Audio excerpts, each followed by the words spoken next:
இப்போ உங்கள் வாழ்க்கையில் வந்து நீங்கள் பிறக்கும்போதே லைட்டை பார்த்துருப்பீங்க. ஆமாம்.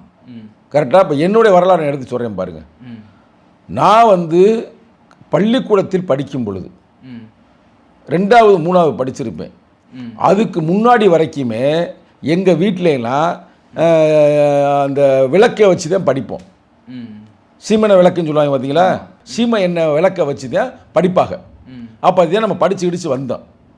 அப்போ வந்து விளக்குன்றது ஒரு பெரிய விஷயம். எல்லா வீட்லேயும் அந்த பெரிய அந்த விளக்குலாம் இருக்காது. நான் சொல்கிறது வந்து எப்போனா, நான் என்னுடைய காலகட்டத்தில் நான் 2வது 3வது படிக்கும் பொழுது, அப்போ திடீர்னு நாங்கள் வந்து நகரத்தில் குடியேறின பிறகு நாங்கள் வந்து எலக்ட்ரிசிட்டி கனெக்ஷனை வாங்குகிறோம். அந்த முதல் லைட் எரிஞ்சதை பார்க்கும்போது எனக்கு கிடைந்த மகிழ்ச்சி அளவற்ற மகிழ்ச்சி. எனக்கு மட்டும் இல்லை, இது மாதிரி உங்கள் அப்பாவுக்கு இருந்திருக்கு. நீ கேட்டு பாருங்கள். ஆனால் நீங்கள் பிறக்கும்போது நீங்கள் லைட்டோட தான் பிறந்திருப்பீங்க. உங்கள் அப்பாட்ட நான் சொல்கிறத கேளுங்க. அவங்க சொல்லுவாங்க, இப்போ அதை பார்த்து கொண்டு இருக்கவங்களாம் தெரியும். லைட்டை பார்க்கும்போது அவங்களுக்கு என்ன ஒரு புத்துணர்ச்சியாக இருக்கும், என்ன ஒரு மகிழ்ச்சியாக இருக்கும்.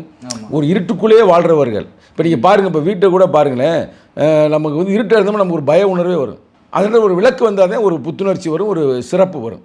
இன்றைக்கி பறவைகளையும் பாருங்கள், பறவைகள் தான் இயற்கையோடு ஒன்றி வாழக்கூடியது. ஈவினிங் ஆனதுமே நீங்கள் பாருங்கள், அப்படியே சன்னு வந்து கீழே சன்செட் ஆனதுமே பறவைகள்லாம் அப்படியே அடங்கிருங்க. பார்த்தீங்களா ஒரு பறவை. அதே நேரத்தில் காலையில் பாருங்கள், ஏர்லி மார்னிங் சூரியன் உதிப்பு இருக்க அந்த வெளிச்சம் லைட்டாக தெரிய ஆரம்பிச்சதுமே அது பறந்து இறந்து போகும். அப்போ எல்லாமே உலக சுழற்சியே வெளிச்சத்தை மையமாக வச்சு தான் அமையுது.